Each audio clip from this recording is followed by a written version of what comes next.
You did everything right. You got the degree. You put in the 60-hour weeks. You skipped the vacations. So why does it feel like you are drowning? Let's rewind. In 1950, a single income from a mailman or a factory worker could buy a house, 2 cars, and support a family of 4. There was a finish line. Hard work actually built wealth. Today, you and your partner both work. You have side hustles. And yet, owning that same house feels like a mathematical impossibility. Society tells you it's your fault. They blame your daily coffee. They blame your Netflix subscription. They tell you to just budget better. But you can't budget your way out of a rigged game. Look at the numbers. Since 1971, human productivity has skyrocketed.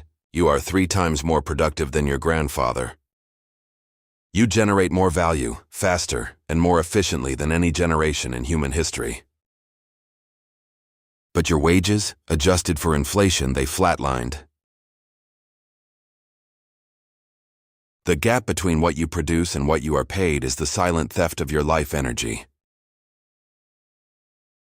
Where did that surplus value go?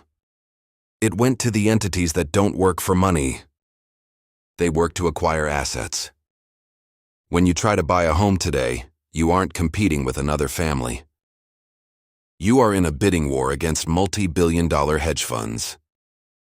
Institutions with access to infinite 0% interest money. They buy entire neighborhoods in all-cash offers, 20% above asking price. Why? Because their ultimate goal is not to sell you a house. Their goal is to make sure you never own one. When wages flatlined in the 70s, the economy should have collapsed. If you can't afford to buy things, the corporate machine stops. But the architects of the system found a loophole. They didn't pay you more. They gave you access to debt. The mass adoption of the credit card was the ultimate magic trick. They replaced your missing wages with plastic.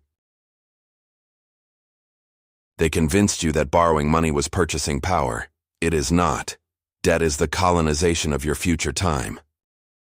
To keep the illusion alive, they weaponized your psychology. They built a digital coliseum where you are forced to watch the top 1% live, making you feel inadequate. Their goal is to make sure you never own one. So you finance a lifestyle you can't afford, to impress people you don't know. Every time you swipe for a depreciating asset, you are signing a contract to work hours you haven't even lived yet. You are working for your past. Money is just a battery for your life energy. You trade hours of your existence for those digital numbers in your bank account. But here is the secret the system hides. They have 2 different versions of that battery. The first battery is for the workers' cash. It has a leak. Every year, inflation drains 5 to 10% of its capacity. The second battery is for the owners, assets. Real estate, scarce commodities, ownership in the means of production.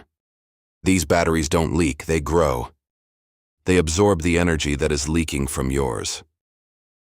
In 1971, a median home cost roughly 3 times the median annual income. Today it's nearly 8 times.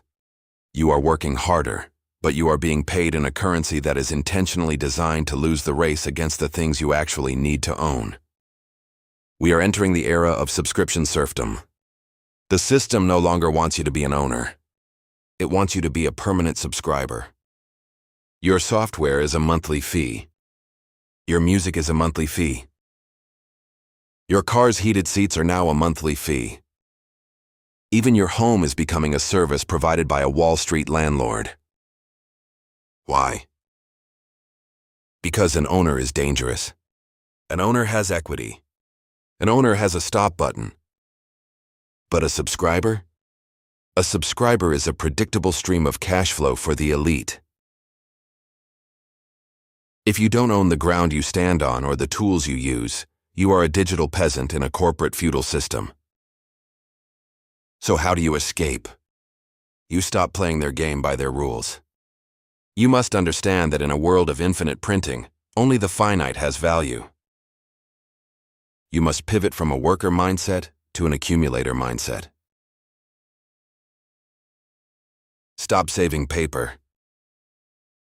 Start acquiring assets that cannot be printed, deleted, or devalued by a board of directors. Whether it's hard commodities, equity in your own craft, or decentralized stores of value, the goal is to own your life battery again. The system wants you running on the wheel. I am here to show you how to step off. Welcome to the network.